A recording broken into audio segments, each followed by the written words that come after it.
Assalamualaikum warahmatullahi wabarakatuh. Saya akan memaparkan analisis kasus saya. Tak terima dilarang merokok, seorang siswa tentang guru dan membuat kekacauan di kelas.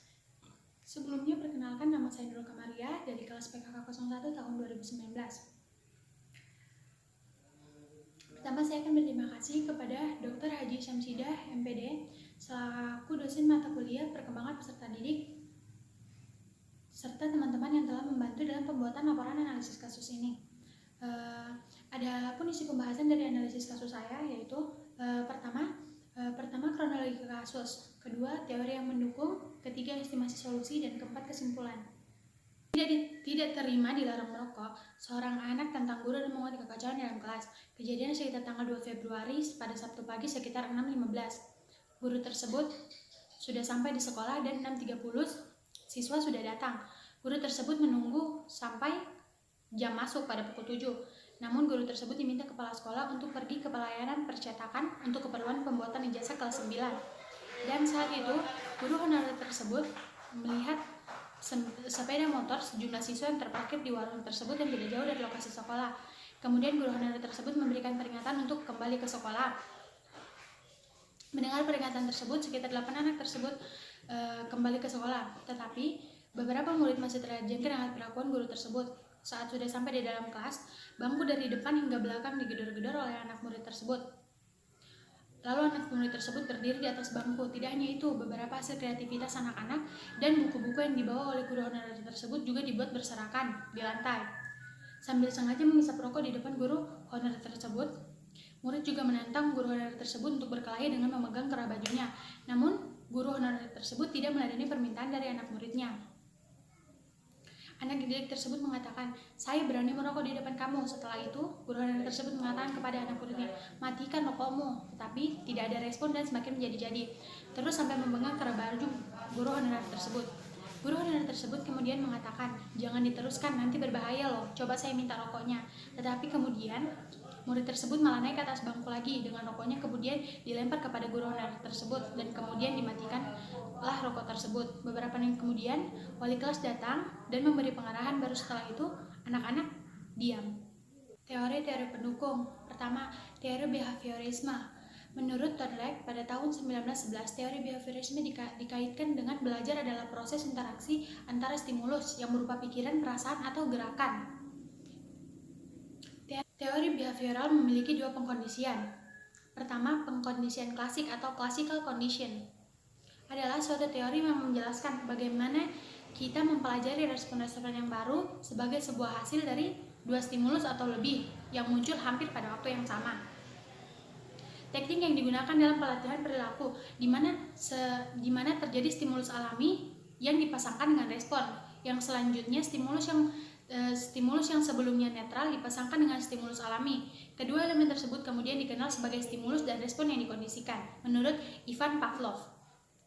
Kedua, pengkondisian operan. Pengkondisian operan adalah suatu mode belajar yang terjadi melalui ganjaran dan hukuman untuk perilaku melalui pengkondisian operan, asosiasi yang dibuat antara perilaku dan konsekuensi bagi perilaku, menurut B.F. Skinner. Yang mana beberapa respon yang dilakukan akan menyebabkan terjadinya akibat tersebut. Pengkondisian operan adalah metode pembelajaran yang terjadi melalui reward dan punishment pada perilaku. Tahap perkembangan behavioristik ada 3 kondisi yang memungkinkan perubahan, yaitu pertama, perubahan dapat terjadi apabila individu memperoleh bantuan atau bimbingan untuk membuat perubahan. 2. Perubahan cenderung terjadi apabila orang-orang yang dihargai memperlakukan individu dengan cara yang baru atau berbeda. Yang ketiga, apabila ada motivasi yang kuat dari pihak individu sendiri untuk membuat perubahan. Teori kedua, kecerdasan emosional. Menurut Goleman, kecerdasan emosional merujuk pada suatu kemampuan pengendalian perasaan kita sendiri dan perasaan orang lain, kemampuan memotivasi diri sendiri, dan kemampuan mengelola emosi dengan cara yang baik pada diri sendiri dan dalam hubungan dengan orang lain. Faktor yang mempengaruhi kecerdasan emosional menurut Goleman pada tahun 1997 menjelaskan ada beberapa faktor kecerdasan emosional individu, yaitu lingkungan keluarga. Kehidupan keluarga merupakan sekolah pertama dalam mempelajari emosi. Kecerdasan emosi dapat diajarkan pada saat bayi melalui ekspresi. Peristiwa emosional yang terjadi pada anak-anak akan melekat dan menetap secara permanen hingga dewasa. Kemudian emosi yang terpupuk dalam keluarga sangat berguna bagi anak kelak di kemudian hari. Lingkungan non keluarga. Hal ini yang terkait adalah lingkungan masyarakat dan pendidikannya. Kecerdasan emosional ini berkembang sejalan dengan perkembangan fisik dan mental anak.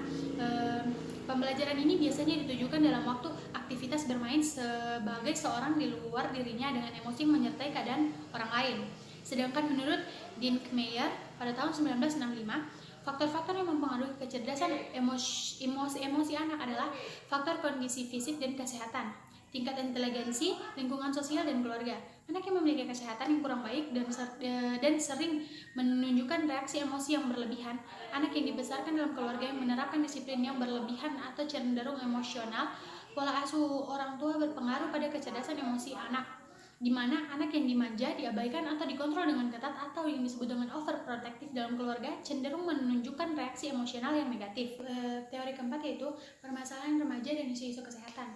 Kenakalan remaja ialah suatu perbuatan atau tingkah laku yang dilakukan oleh seseorang remaja baik secara sendiri maupun secara kelompok yang sifatnya melanggar aturan dan ketentuan hukum, moral, sosial yang berlaku di lingkungan masyarakat menurut Singgi 1978. Bentuk-bentuk kenakalan remaja menurut bentuknya terbagi menjadi 3, yaitu kenakalan biasa. Kenakalan biasa ini yang suka berkelahi, keluyuran, bolos sekolah, merokok, dan pergi ke rumah tanpa pamit. Kedua, kenakalan yang menjurus pada pelanggaran dan kejahatan, misalnya mengendarai motor tanpa SIM dan mengambil barang orang tua tanpa izin. Kenakalan ketiga yaitu kenakalan khusus, misalnya seperti penyalahgunaan narkotika, hubungan seks di luar nikah, pemerkosaan, dan sebagainya. Faktor kenakalan remaja terbagi menjadi 2. Pertama, faktor internal yang meliputi problem psikologi atau sosial yang sedang dihadapi. Menghadapi masa remaja yang dipenuhi dengan tantangan membuat remaja rentang menghadap tekanan. Akibatnya dapat memicu persoalan psikologi seperti stres dan depresi. Kontrol diri yang lemah. Remaja yang terbiasa mengendalikan diri untuk mempertahankan usaha untuk mencapai tujuan yang lebih tinggi cenderung lebih mudah terlena untuk mendapatkan kenikmatan yang instan dengan melakukan perilaku berisiko yang justru pada akhirnya malah menambah persoalan yang baru. Yang kedua yaitu faktor eksternal. Faktor eksternal yaitu persoalan keluarga. Hubungan antara orang tua dan anak yang kurang harmonis dan sikap otoriter membuat remaja sulit terbuka dan menyampaikan persoalan yang dihadapi kepada orang tuanya, yang diakibatkan anak akan kesusahan dalam menyelesaikan persoalannya dan terjerumus dalam perilaku beresiko. Yang kedua, pengaruh negatif teman sebaya. Sikap dan perilaku teman sebaya juga berpengaruh negatif dalam pertumbuhan remaja. Upaya remaja untuk dapat diterima di kelompok sebayanya membuat mereka mudah terpengaruh dan sulit menolak ajakan temannya, bahkan untuk hal yang dapat merugikan diri sendiri atau orang lain. Pengaruh negatif komunitas. Kemiskinan merupakan kemiskinan, kurangnya akses pendidikan, komunikasi yang acuh dan permisif pada pelanggaran dapat membuat remaja lebih rentan terjerumus dalam perilaku beresiko yang memperhambat perkembangan diri remaja. Selanjutnya, perkembangan agama pada sistem pendidikan dan lingkungan kurang memadai. Hal ini menyebabkan kasus-kasus kenakalan remaja sangat rentan terjadi pada siswa. Semua itu karena benteng iman, ketakwaan, dan akhlak pada siswa sangat rapuh pada pendidikan religi yang tidak memadai. Kemajuan teknologi juga berpengaruh sangat dahsyat pada kenakalan remaja. Estimasi solusi. Tindakan yang dilakukan siswa tersebut sangat miris. Laku yang masih di bawah umur dan berstatus pelajar melakukan hal tersebut karena tidak senang diberikan teguran oleh gurunya. Seharusnya pelaku dapat mengolah kecerdasan emosionalnya dalam menyikapi hal tersebut. Semestinya orang tua dan sekolah memberikan bimbingan kepada anaknya untuk memperdalam tentang aspek terutama aspek moral dan tingkah laku mengenai kecerdasan emosional dan mengenai pergaulan remaja dan dampaknya bagi anak tersebut.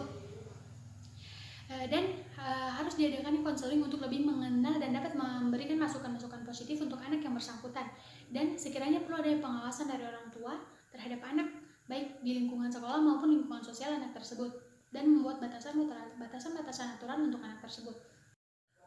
Sekian dan terima kasih. Wassalamualaikum warahmatullahi wabarakatuh.